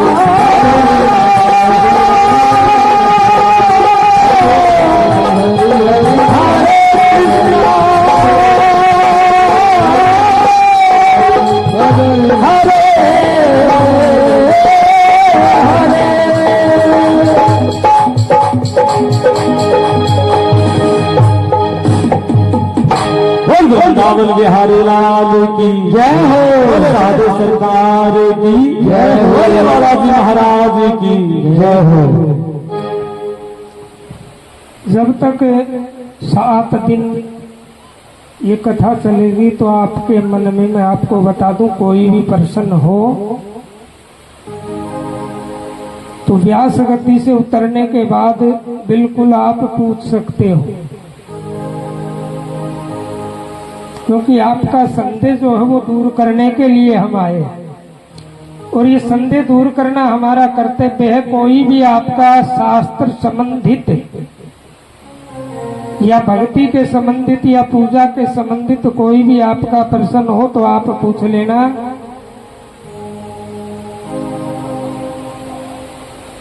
नारद जी ने विचार किया कि पिताजी ने भक्ति महारानी का उद्धार करवा दिया, आपके मन में प्रश्न होगा कि क्या इस भागवत को सुनने से कोई पार उतर सकता है। मन जो है, मन लोभी मन लाल सिर मन चंचल मन चोर। मन जो है ये एक ही सेकंड में यहाँ भागवत सुनता है, एक ही सेकंड में कलकत्ता पहुंच जाता। सबसे पहला कर्तव्य हमारा मन को बांधना है। आत्मदेव नाम का एक ब्राह्मण संतान नहीं हुई इसको। देखो वेद व्यास जी ने जो ग्रंथ लिखा तो उसने हमें समझाने के लिए नाम लगाए हैं कि जैसे ज्ञान वैराग्य भक्ति। फिर उन्होंने समझाया कि कोई ये समझे कि कलयुग में किस प्रकार से उतार हो तो उसने आत्मदेव नाम का एक ब्राह्मण व्यक्ति बनाया जो ये हमारी आत्मा है। ये कौन है? आत्मदेव ब्राह्मण है। उस आत्मदेव ब्राह्मण को कोई संतान नहीं थी। उसकी पत्नी का नाम था धुंधुली। धुंधुली का मतलब होता है ये हमारी जो बुद्धि है ना, ये विकारों के अंदर भर जाती है तो हम क्या करते हैं,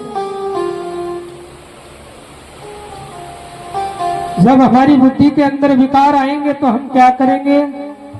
या तो हम घर में झगड़ा करेंगे, या हम पड़ोसी से झगड़ा करेंगे, या कहीं बाहर जाकर के गांव वाले से झगड़ा करेंगे। क्योंकि इस बुद्धि के अंदर क्या है? विकार है। इसलिए इस बुद्धि को धुंधुली न होने दे,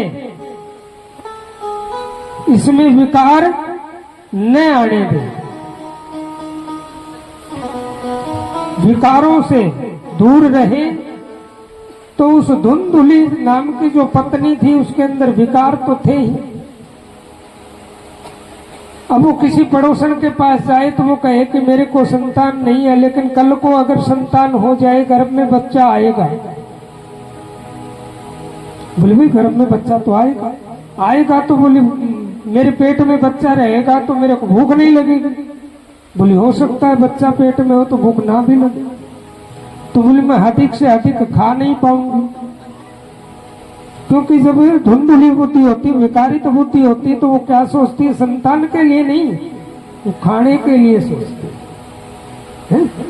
राम नाम का आलसी भोजन में होशियार, तुलसी ऐसे जीव को तो बार बार धिक्कार। ऐसे जीव को छोड़ने में कोई पाप नहीं है। जो परमात्मा से परे हो उसको त्यागना दोष नहीं है। गीता के अंदर भी आता है, और भी बता दूं मैं, धर्म की तरफ अगर गुरु हो, देखो गुरु को बहुत बड़ा पद मानते हैं, लेकिन महाभारत के अंदर द्रोणाचार्य कौरवों की तरफ। अर्जुन ने कहा कि मैं अपने गुरु पर हथियार किस प्रकार से उठा सकता हूं, तो भगवान कन्हैया ने स्वयं कहा कि धर्म की तरफ अगर गुरु भी हो तो उसे धिक्कारना या मारना पाप नहीं है। वहीं पे हमारी भागवत भी लिखती है, और चाणक्य नीति में भी आता है कि जो माताएं अपने पति का कहन मोड़ देती हैं, जैसे पति कोई आदेश करे, और कई घरों में मैंने देखा है, किसी का नाम तो मैं लूंगा नहीं, वो बोलती है कि जाने दो, रहने दो, मेरे से नहीं होगा। ये जो शब्द है ये नहीं बोलना चाहिए। एक बार अपने पति को मना करने से एक दिन की आयु को समाप्त कर देती है। इसलिए अपना कर्तव्य मान करके अपने मार्ग से न भटकते हुए पहला कर्तव्य तो पति की सेवा करना है। मैं नहीं कह रहा, ये भागवत कह रही है। आत्मदेव जो ब्राह्मण था उसकी पत्नी का भी यही कार्य था कि वो पति की बातों को नहीं मानती थी। धुंधुली नाम था उसका, दुर्बुद्धि विकारित बुद्धि थी उसकी। समय बीतता गया, आत्मदेव के कोई दर्शन करके भी राजी नहीं था, प्रसन्न नहीं होता था। जैसे आत्मदेव निकलते थे तो जैसे निपुत्रा कोई भी जाता है तो हम क्या करते, पीठ फेर के खड़े हो जाते हैं, बोले भाई ये निपुत्रा है, इसके दर्शन अच्छे नहीं होते। ये हमारी एक भावना है समाज की कि निपुत्रे के दर्शन अच्छे नहीं होते। आपके मन में भी ये सवाल होगा शायद, कि नीपुत्रे के दर्शन नहीं करने चाहिए, लेकिन मैं आपका ये भ्रम दूर कर दूं कि जननी जने तो भक्त जने, जननी जने तो भक्त जने, याद आता है असुर, मतलब वीर पुत्र जैसे महाराणा प्रताप। आज हम उसको याद करते हैं, क्यों? भगवान श्री राम को किस लिए याद किया जाता है? एक दशरथ के घर में जन्म लेकर के जिसने मर्यादाओं को बांध करके रख दिया, और हम कहते हैं कि राम। किस लिए याद किया उसने? कि स्वयं नारायण का अवतार होकर के एक मानवता के अंदर आकर के उसने इस धरा की जितनी मर्यादा थी वो बांध करके रख दी। उसको ये पता था कि रावण स्वयं सीता को उठा करके ले गया, लेकिन फिर भी एक मानवता का रूप दिखा करके वृक्षों से कहा कि हे वृक्षों, हे वन के पक्षियों, आप ही बता दो कि मेरी जननी, मेरी सीता वैदेही कहां गई। रामायण के अंदर कहता है बिल्कुल स्पष्ट, उसने कहीं अपने स्वयं नारायण होने का एहसास नहीं होने दिया। कई बार प्रश्न उठते कि वो स्वयं अगर नारायण था तो उसने वृक्षों से पूछने की क्या आवश्यकता थी? अगर वो स्वयं नारायण थे तो उसको सीता का त्याग करने की क्या जरूरत थी? ये हमारे समाज के प्रश्न है। भगवान ने कौन कहता है कि सीता को त्याग दिया? त्याग कौन सा होता है? जिसको हम सदा सदा के लिए भूल जाएं,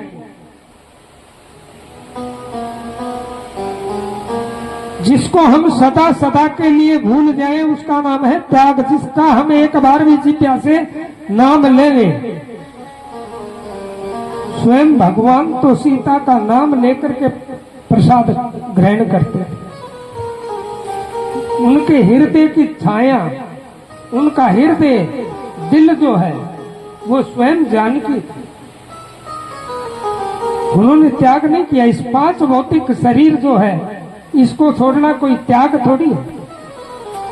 इस शरीर को तो हम भी एक दिन छोड़ करके इस संसार से चले जाएंगे। ये किसी के साथ नहीं जाएगा। किसी का किसी के साथ गया है? किसी का शरीर भी किसी के साथ नहीं जाता, न गया न जाएगा। तो हम स्वयं उस परमात्मा के ऊपर, उस श्री राम के ऊपर उंगली उठाते हैं कि उसने सीता का त्याग कर दिया। सीता ने त्यागा नहीं, सीता तो उसके हृदय में थी। तो इसलिए जो ये व्यर्थ धर्म की जो बातें हैं उनको छोड़ना चाहिए, और भगवान पे किसी प्रकार की भी हम ऐसे उंगली नहीं उठा सकते। ऐसी उंगली जैसे महाराणा प्रताप को हम याद करते हैं, क्यों करते हैं? बड़े महान थे, इसलिए तो महान पुरुषों का नाम लिया जाता है। हमारे ग्रंथों में भी जो ऋषि संत महात्मा हुए जिनका हम नाम लेते हैं, उनका किस लिए लेते हैं? वो महान हुए इसलिए उनका नाम लेते हैं। उनकी महानता थी, उनके अंदर त्याग था, उनके अंदर तप था, उनके अंदर बल भी था। आज हम छोटी छोटी बातों के अंदर घर में झगड़ा करते हैं तो नहीं करना चाहिए। क्यों करते हैं? किस लिए करते हैं? तो इसलिए कभी भी औरत को अपने पति का कहना नहीं गिराना चाहिए। और स्वयं मैं पुरुषों को भी बता दूं कि अगर पुरुष लोग ये समझे कि औरत पैर की जूती होती है, पैर की जूती नहीं है। औरत साक्षात लक्ष्मी है, लक्ष्मी की तरह। यत्र नारी पूजते तत्र देवता नमनते। जहां जिस घर के अंदर नारी का सत्कार है वही पूजा है। नारी की पूजा का अर्थ क्या है? सत्कार। कोई भी कार्य करे तो उसकी सलाह लेकर के, सहमति लेकर के दोनों का एक मन हो, और वो कार्य हम करेंगे तो अवश्य सफल होगा, हमें सफलता मिलेगी। और अकेला कोई भी हो, अकेलेपन में कोई कार्य कर लेना कभी पूरा नहीं होगा। उसी प्रकार से वो आत्मदेव स्वयं उसने देखा कि तेरी पत्नी जो है वो तेरे से दूर है, समाज के लोग हैं वो तेरे से घृणा करते हैं, देख देख करके ये सोचते हैं कि नी पुत्रे के दर्शन हो गए। अरे जिसको विधाता ने दिया ही नहीं वो नी पुत्रा नहीं है। जिस जननी ने जन्म दिया और उसका पुत्र बर्बाद हो गया, वो जननी जन्म दे करके भी बांझ है। बांझ नाम तो उसका जिसने जन्म दिया और उसके पुत्र ने कुछ भी नहीं किया। चोरी करना पाप है। अगर वो चोरी करता है तो उसे हम ऐसे कह देंगे कि ये मेरा पुत्र है, कहेंगे? कोई माँ कहेगी क्या अपने पुत्र के लिए कि मेरा पुत्र चोर है? चोर होते हुए भी वो जननी अपने पुत्र को चोर नहीं कहेगी और गर्भ से ये नहीं कहेगी कि ये मेरा पुत्र है। जिस पुत्र के लिए ये उंगली उठा करके अगर समाज के अंदर चर्चा न हो उसके गुणों की, गुण कौन से कि भाई सबसे अधिक कौन कमाता है, बोले भाई फलाने का पुत्र है वो सबसे अधिक कमाता है, ये गुण है कमाने का। बोले सबसे शीतल शांत स्वभाव किसका है, बोले वो फलाने का पुत्र है, उसको चाहे कोई कुछ भी कह दे लेकिन वो पलट के जवाब नहीं देता, ये भी एक गुण है। तो गुणों की गणना के लिए जिस व्यक्ति के लिए ये उंगली उठा करके न कही जाए वो जननी जन्म देख करके भी बददुआ बांझ है। बांझ नाम किसका है? जिसका पुत्र वैष्णव की तरफ बढ़ जाए, बुरे कर्मों की तरफ बढ़ जाए, वो जननी जन्म दे करके भी बांझ है। जिसको परमात्मा ने दिया नहीं वो बांझ नहीं है, उसको तो परमात्मा ने ही नहीं दिया, नहीं दिया इसीलिए उसको पुत्र नहीं है। लेकिन समाज को देखते हुए वो आत्मदेव स्वयं ऐसा विचार किया कि आज इस शरीर का हम त्याग कर दें और जंगल के अंदर चल पड़ता है आत्महत्या करने के लिए कि ये समाज जो है ये तेरे दर्शन करने के भी खुश नहीं है और घर में गाय है वो भी आज्ञा की नहीं होती। तेरे हाथ से तू स्वयं वृक्ष लगाता है तो वो वृक्ष भी नहीं लगते हैं और खुद को पुत्र है ही नहीं, तो इसलिए इस शरीर को त्याग देना ही अच्छा है। अब वो शरीर त्यागने के लिए वन में चलता है और वन के अंदर जाते ही उसे एक महात्मा मिल जाता है। पहुंचे हुए जो संत होते हैं उसने संत ने विचार किया कि ये ब्राह्मण अपनी आत्मा का त्याग करने के लिए आया। संत ने समझाया कि आप ये जो शरीर लेकर के आए हैं ये परमात्मा के चिंतन के लिए उस मालिक ने तेरे को शरीर दिया था। आत्मदाह करना या आत्महत्या करना तो सबसे बड़ा महापाप है। तो उसने चरण पकड़ के उस संत से कहा कि मुझे जाने का गम नहीं है, ये समाज जो है ये मुझे बड़ी घृणा की दृष्टि से देखता है और ये कहता है कि आत्मदेव को कोई संतान नहीं है। तो ऋषि ने ध्यान लगाया, संत ने देखा कि इसके भाग्य में संतान है कि नहीं, देख लिया कि इसके भाग्य में संतान तो नहीं है। संत ने समझाया, समझाने के बाद भी आत्मदेव मना करता रहा कि नहीं आज मैं वापिस नहीं जाऊंगा, या तो आप मुझे संतान दे दो, ऐसा कोई आशीर्वाद या वरदान दे दो, नहीं तो मुझे तो आज वापिस जाना नहीं। तो संत ने विचार किया कि ये हठ कर चुका है, चलो नहीं मानता है तो इसको एक संतान का फल दे देते हैं। आम निकाल करके अपनी झोली से उसको आत्मदेव को दे दिया कि ये आम जो है ये आप ले जाओ, अपनी पत्नी को खिला देना और इसकी जो गुठली है वो गाय को दे देना, गाय गर्भवती हो जाएगी और आपकी पत्नी को पुत्र होगा। अब विकारित बुद्धि तो विकारित कार्य करेगी। उसकी एक बहन थी, वो बहन के पास गई कि बहन ऐसे ऐसे मेरा पति जो है वो फल लेकर के आया है, उसको खाने से मुझे संतान प्राप्त हो जाएगी। लेकिन मुझे बड़ा अफसोस है कि अगर बच्चा गर्भ में आएगा तो मैं कुछ खा नहीं पाऊंगी, मैं भूखी रहूंगी, मुझे पीड़ा होगी। तो इसलिए आप जितना धन मांगोगे मैं उतना आपको धन दे दूंगी, आपको जो पुत्र होगा ना वो मुझे दे देना। उसने कहा भी ठीक है। तो धन के लोभ में उसकी बहन प्रसन्न हो गई और उसने अपने पति के सामने लीला रचा ली कि मैं गर्भवती हूं, और वो फल जो था वो गाय को दी। अब गाय जो थी वो भी गर्भवती हो गई। समय बीतता गया, उसकी बहन को पुत्र हुआ। वो उसको आजकल जो बोल देते ना कि गोदनामा कर दिया, उसकी झोली में डाल दिया कि बहन ये पुत्र आपको मैंने धन के बदले में दे दिया। पूरे नगर में ढिंडोरा पिट गया कि आत्मदेव को पुत्र हुआ, आत्मदेव को पुत्र हुआ। तो धुंधुली जो थी उसने उसका नाम निकाल दिया धुंधुकारी।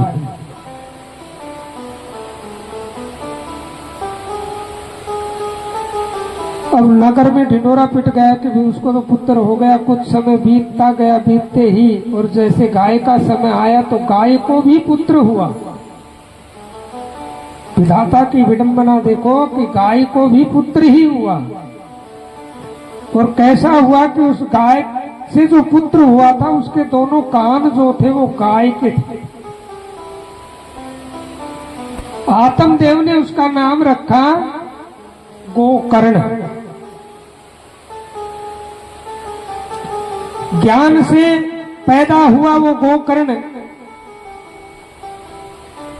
थोड़ा समय बीतते ही नगर छोड़ करके तीर्थों के ऊपर चला जाता उस परमात्मा का चिंतन करने के लिए।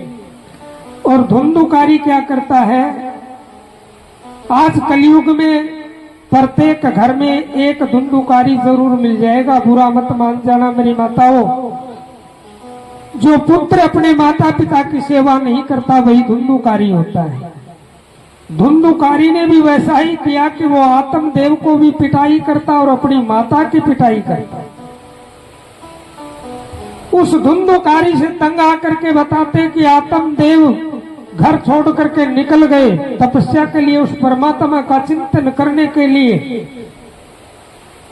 जो घर का जितना भी जो अधिकार था वो अपनी पत्नी को सौंप दिया धुंधुकारी को, और पत्नी को अधिकार मिल गया। अब वो धुंधकारी जो था वो इतना पाप की तरफ बढ़ गया कि बताते हैं कि चोरी करना, माँ को पीटना, वेश्याओं के पास जाना, अत्याचार इतने करने लगे कि गांव नगर के जो लोग थे वो भी उससे डरने लगे। एक दिन समय आया, उसने माँ से पैसे मांगे। माँ ने कहा कि बेटा आज घर में पैसा नहीं है, जितना पैसा था आप सब ले गए, मेरे पास कुछ भी नहीं बचा। बोला नहीं, आप मेरे से छुपा रहे हैं। तो देखो लगभग घरों में, मेरे विचार से बुरा मत मानियो, एक एक धुंधुकारी तो जरूर होंगे अपने घरों में। जो माँ के सामने बोलते हैं उसको धुंधुकारी कहते हैं। जो पुत्र अपनी माँ के सामने बोलता है उसी का नाम धुंधुकारी है। नहीं, मैं तो ये कहता हूं कि पिता के वचन से स्वयं राम 14 वर्ष के लिए वन में चले गए थे। रामायण का एक प्रमाण है। माँ ने नहीं कहा था कि राम तू वन में चला जा। वो अपने पिता के पास गया तो पिता से पूछा कि पिताजी क्या बात है। दशरथ ने कहा कि बेटा राम, मैंने 3 वचन दिए थे आपकी मां को। एक वचन तो मैं पहले पूरा कर चुका हूं, 2 वचन में आपकी मां ने 14 वर्ष का वनवास और भरत के लिए राज मांग लिया। बताते कि राम उसी समय अपने उल्टे पैरों से बाहर निकला और कैकेयी ने पूछा कि राम, तेरे पिता ने तुझसे क्या कहा है। आज अगर एक खुद जमीन भाई की भाई ले ले तो क्या करते हैं, या तो लठ उठा करके सर फोड़ देते हैं या कोर्ट में मुकदमा चलता है। और स्वयं राम बाहर निकले। कैकेयी ने पूछा कि हे राम, तेरे पिता ने तुझसे क्या कहा? तो उस राम ने पता क्या कहा? राम ने कहा कि मां, अयोध्या का राज तो छोटा था। क्या था? अयोध्या तो एक नगरी है। अयोध्या तो एक नगरी है। अयोध्या का राज बिल्कुल छोटा था। पिता ने मुझे बहुत बड़े वन का राजा बना दिया। और राम के चेहरे पे बिल्कुल भी मुस्कुराहट नहीं हटी थी। मुस्कुराते रहे राम। इसलिए हम उस राम को याद करते हैं। उस कैकेयी को, कौशल्या को किस लिए याद करते हैं? कैकेयी बुरी नहीं थी। आपके मन में शायद ये विचार हो कि उसने राम का त्याग करवाया है तो वो मां बुरी होगी।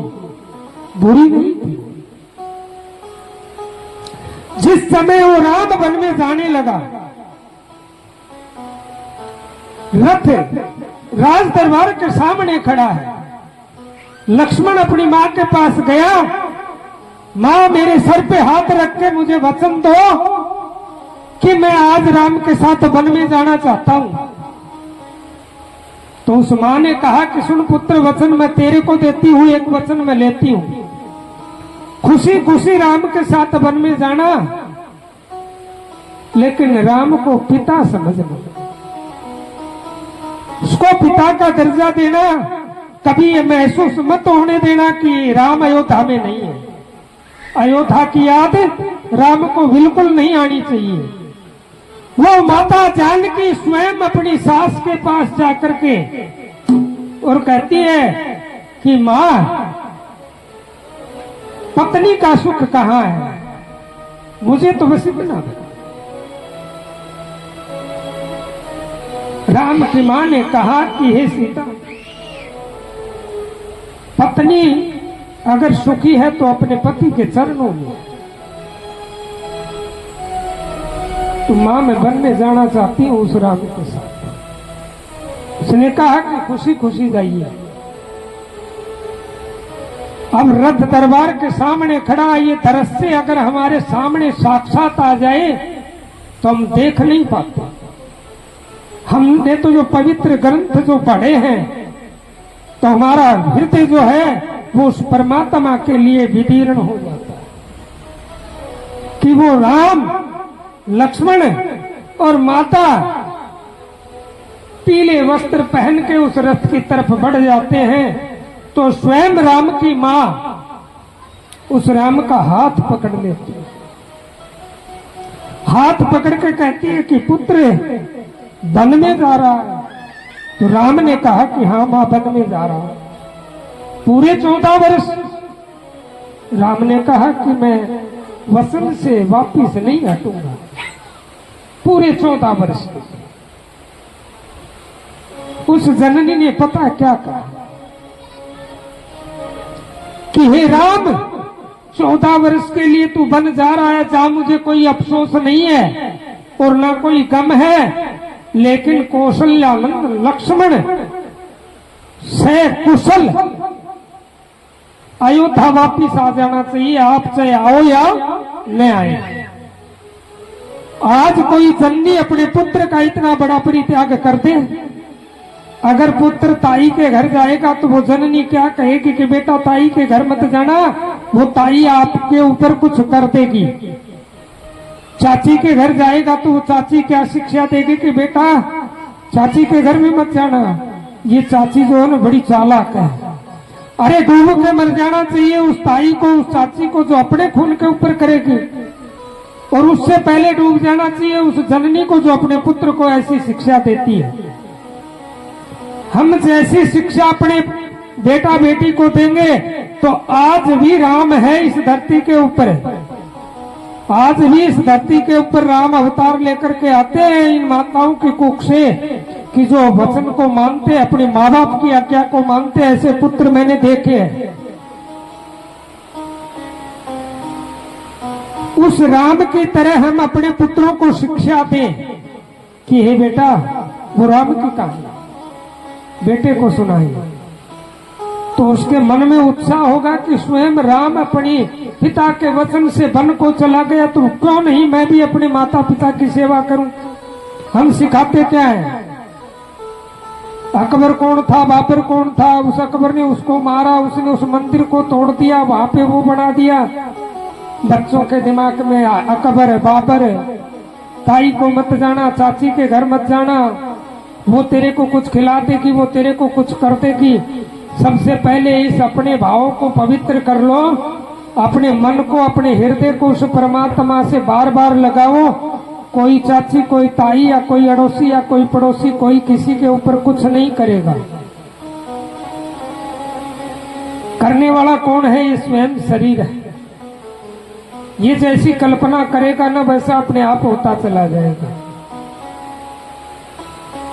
तो इसलिए ऐसी कल्पना जीवन में भी नहीं करनी चाहिए। वो धुंधुकारी स्वयं अपनी माँ को बताते हैं कि जलती हुई लकड़ी को लेकर के उस माँ से पैसे मांगे, तो माँ ने मना कर दिया कि पैसे नहीं है। तो जलती हुई लकड़ी से अपनी माँ को बताते कि उसने मार दिया। और वो जननी मरने के बाद उसकी तो क्या गति हुई होगी, वो तो आपको पता ही है।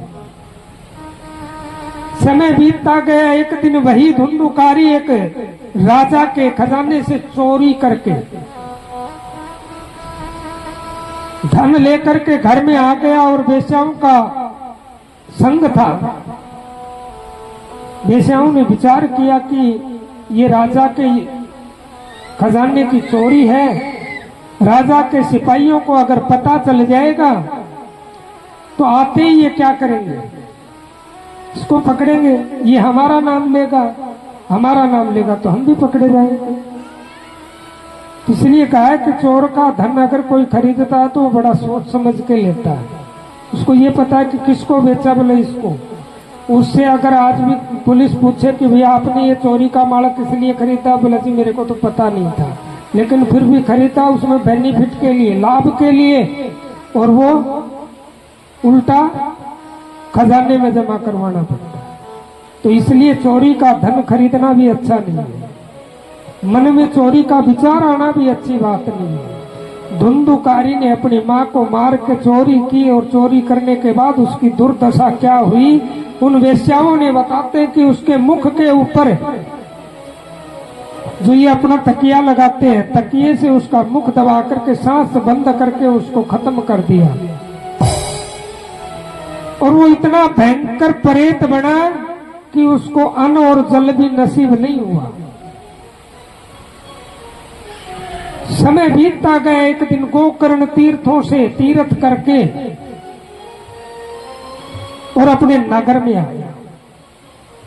नगर में आया, पता चला कि माता जी भी नहीं रही, पिताजी भी वन में भक्ति करने के लिए गए हैं, भाई भी नहीं रहा। तो मकान को खोल करके और मकान के अंदर गया तो क्या देखा उसे, भयंकर प्रेत खड़ा है। वो धुंधुकारी प्रेत रूप में उसके सामने खड़ा हो गया। गोकर्ण ने कहा कि आप कौन हैं, इतने डरावने भयंकर रूप है आपका। हाथ जोड़ करके उस प्रेत ने उसके तप के सामने, गोकर्ण के तप के सामने हाथ जोड़ करके गोकर्ण से कहा कि हे भाई, मैं आपका भाई हूं, धुंधुकारी मेरा नाम है, और ऐसे ऐसी दुर्दशा में मेरी मृत्यु हुई थी जिससे मुझे ये प्रेत योनि प्राप्त हुई है। पता है उसने क्या कहा, बोले भाई मैंने तो अनेकों बार गया श्राद्ध किया है। बोले एक नहीं 100 बार गया करने से भी मेरी मुक्ति नहीं होगी। तो बोले इसका कोई मार्ग आप ही निकालो। तो बताते हैं कि गोकर्ण ने स्वयं सूर्य का ध्यान किया और सूर्य देव ने बताया कि आप भागवत करवाओ, जिससे ये प्रेत योनि से छुटकारा पा जाए। अब वहां बड़े बड़े संत महात्मा, बड़ा पंडाल, देवतागण, ऋषिगण उस पंडाल के अंदर। अब प्रेत कैसे आए, जहां भगवान का, कन्हैया का सत्संग होगा, वहां प्रेत नहीं आएगा कभी भी। क्यों नहीं आएगा? साकेत धाम को जब स्वयं भगवान जाने लगे, स्वयं भगवान साकेत धाम को, अपने धाम को जाने लगे, तो हनुमान जी से कहा कि हनुमंत आप भी कुछ मांग लीजिए या हमारे साथ चलिए। बोला प्रभु मैं आपके साथ चलूंगा, लेकिन मुझे एक बात बताओ, आपके साकेत धाम में आपका कीर्तन सुनने को मिलेगा? बोले भाई वहां तो कीर्तन तो नहीं, मैं स्वयं रहूंगा। तो बोला प्रभु मुझे अगर कुछ देना चाहते हो तो आप ऐसी वस्तु दे कि जहां आपके नाम का उच्चारण हो, वहां मैं जाकर के और उस सत्संग के अंदर विलीन हो जाऊं। तो कहीं भी उस परमात्मा के नारायण का कोई भी भजन कीर्तन सत्संग भागवत इत्यादि होती है तो हनुमान जी वहां आते हैं, और जब तक कथा चलती है तब तक हनुमान जी वहीं रहते हैं, लेकिन हम उनको समझ नहीं पाते। आज ये समझो कि लगभग 2:15 या 3:15 कथा का आरंभ 3:15 के करीब हुआ होगा। 3:15 बजे कथा आरंभ होने से वही हनुमान जी हमारे बीच में है, लेकिन हम पहचान नहीं रहे हैं। तो कहीं भी सत्संग या कीर्तन या परमात्मा का चिंतन होगा तो हनुमान जी ने कहा कि मैं वहां उपस्थित रहूंगा और आपके कीर्तन का आनंद लेता रहूं। तो वो आनंद लेने के लिए स्वयं हनुमान जी आते, तो वहां प्रेत कैसे आए? तो वहां एक 7 पोरी का गांठ, 7 गांठ जिसमें होती है ना बांस जो बोलते हैं, जिसकी गांठ जो पोरी जिसको बोल रहे हैं, उसमें एक गांठ होती है। 7 गांठ का बांस सूखा हुआ कोई वहां रखा हुआ था।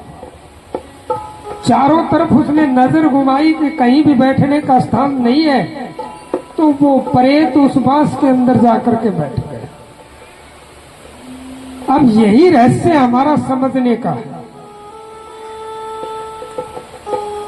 7 गांठ कैसे हैं कि 6 इस शरीर के अंदर जो 6 ग्रंथि हैं, जिनको योगी पुरुष बताते हैं, 7वीं कुंडलनी जिसको कहते हैं। तो उस परमात्मा के पास जाने के लिए देखो कितनी कठिनाई है, उससे मिलने के लिए कितना कष्ट उठाना पड़ता है। वो माताएं तो जानती होंगी, क्यों जानती होंगी कि घर के अंदर हम पशु रखते हैं, लगभग तो पशु का हम दूध निकालते हैं, दूध को गर्म करते हैं, गर्म करके ठंडा करते हैं, फिर उसको जमाते हैं। तो जमाने के बाद वो दही बनता है, दही के बाद उसका हम मंथन करते हैं, मंथन के बाद क्या निकलता है? दही का मंथन करेंगे तो उससे घी निकलता है। इस शरीर को भी इतना ही मंथन करो, इस शरीर को भी उतना ही मंथन करो जितना हम दूध को शुरू से और घी निकालने तक करते हैं। तो ये मेरा वादा है, गारंटी है कि वो स्वयं नारायण परमात्मा किसी का भी, चाहे वो साक्षात हनुमान जी हो, चाहे श्याम जी हो, चाहे कोई देवी हो, कोई देवता हो, जिसका भी आप उतना चिंतन करेंगे तो वो आपके सामने होगा। भगवान ये कहता है कि जहां भक्त के चरण टिकते हैं वहां मेरे हाथ टिकते हैं। क्या टिकते हैं? भगवान के हाथ टिकते हैं कि मेरे भक्त को कहीं कोई जरा सी भी ठेस ना पहुंचे। उस धुंधुकारी को तारने के लिए गोकर्ण ने बड़ा मंच लगा करके वो प्रेत कहां बैठा दिया? बांस के, इस शरीर रूपी बांस के अंदर ये प्रेत बैठा है।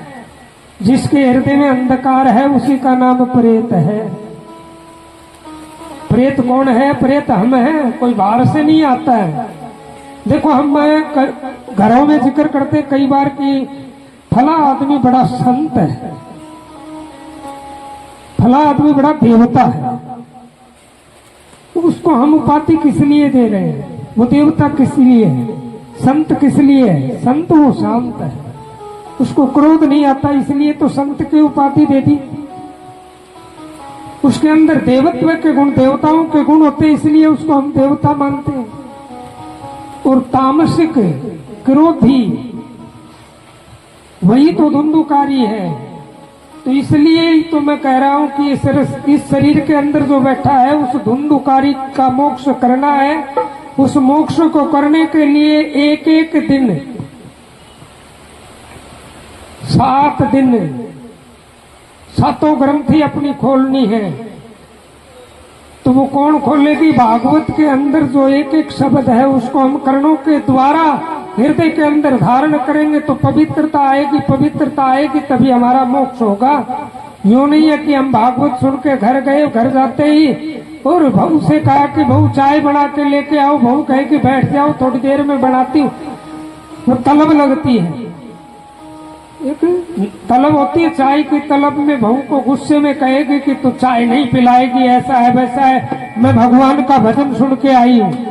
ये भजन सुनना नहीं है। चाय नहीं मिलेगी तो ये शरीर जाएगा नहीं, यही रहेगा। अगर खाना नहीं मिलेगा तो भी ये शरीर नहीं रहेगा।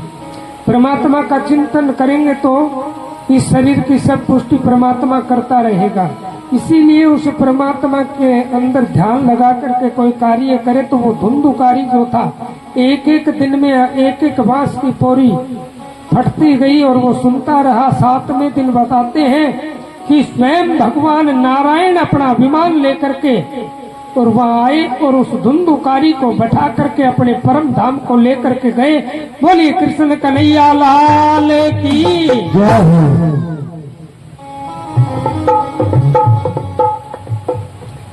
अब परमात्मा का जो चिंतन है तो वो कब करे? समय होती होगी ना परमात्मा के भजन करने का, कोई समय तो निर्धारित होता होगा।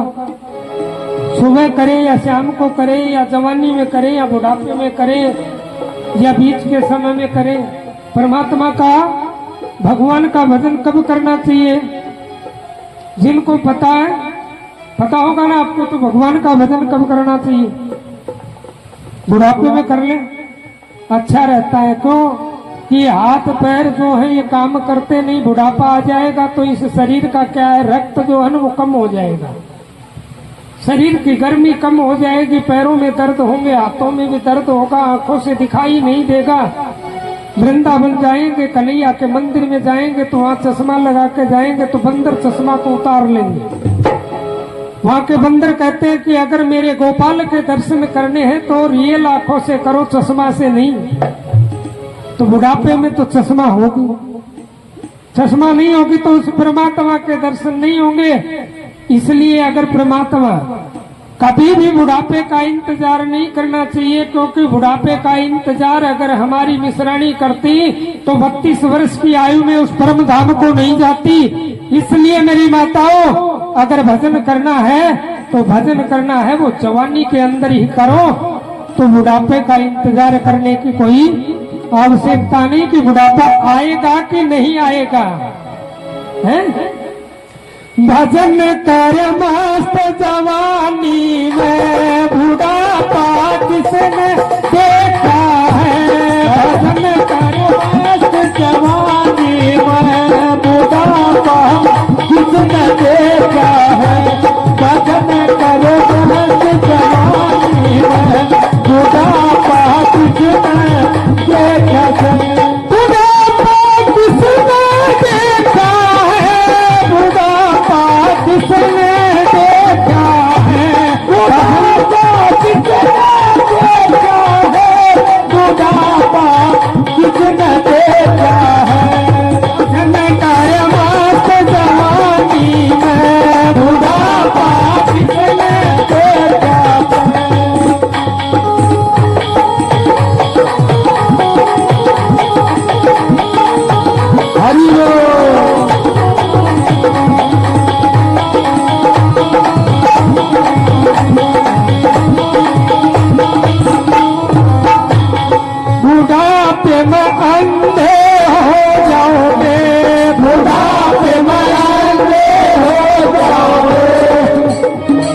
अंधे हो जाओगे, दर्श तुम कर नहीं पाओगे, दर्श तुम कर नहीं पाओगे, तरस कर मस्त जवानी में बुढ़ापा जिसने देखा है, तरस कर मस्त जवानी में बुढ़ापा जिसने देखा है।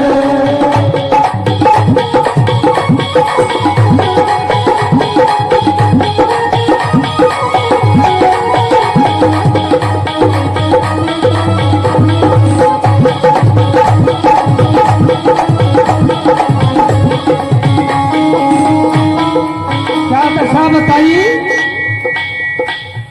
क्या दशा बताइए इस शरीर की कि अगर भजन करना है तो कब करे कि भरी जवानी में अगर परमात्मा का भजन कर ले। ये चश्मा चढ़ने के बाद वो परमात्मा का दर्शन नहीं होगा, अंधा हो जाए। चश्मा है ही। अंधे हैं।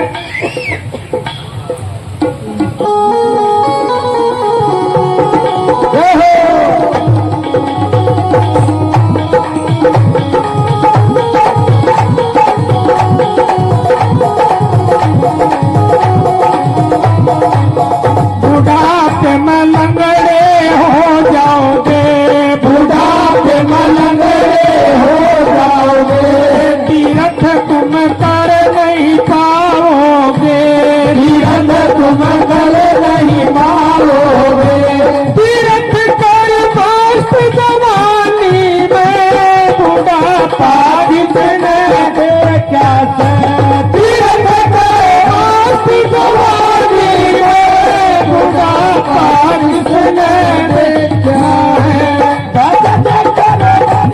जवानी में बुढ़ापा जिसने देखा है, भजन कर मस्त जवानी में बुढ़ापा जिसने देखा है। जय श्री राधे।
अवस्थाएं बताई हैं कि बुढ़ापे के अंदर इस शरीर के अंदर खून नहीं होगा तो ये हाथ पैर जो है ये अकड़े जाएंगे, तो किसी को दान देने के लिए हम सोच भी नहीं पाएंगे।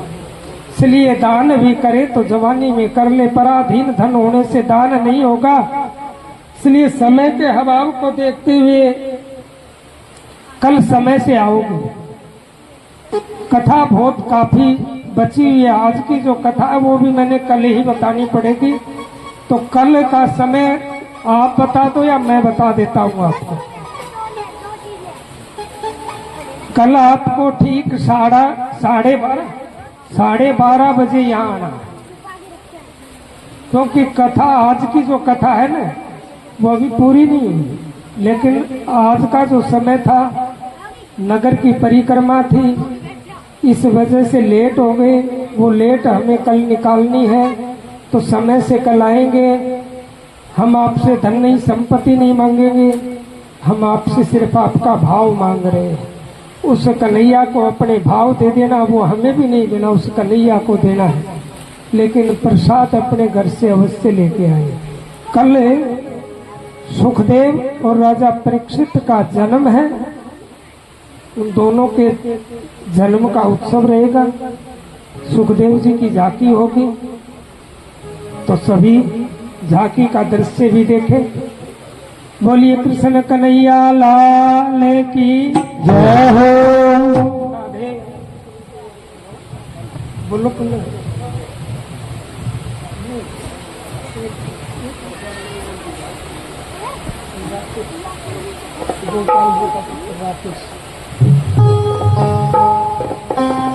हाँ जी, ये 2100 रुपए गोपाल जी के पुत्र राकेश जी शर्मा जी व्यास बुद्धि हमारे महाराज जी को भागवत जी के ऊपर भेंट करते हैं। 2100 रुपए, इनको बार बार धन्यवाद साधुवाद। बोले वृंदावन बिहारी लाल की जय हो, बोले राघव सरकार की जय हो। अपने जो मुख्य यजमान है वो सामने आ जाए, खड़े हो या अपने अपने स्थान पर खड़े रहना। सभी को प्रसाद भी दिया जाएगा, विचलित मत होना, सभी को आरती मिलेगी। हाँ कोई बात नहीं, आरती होगी उसके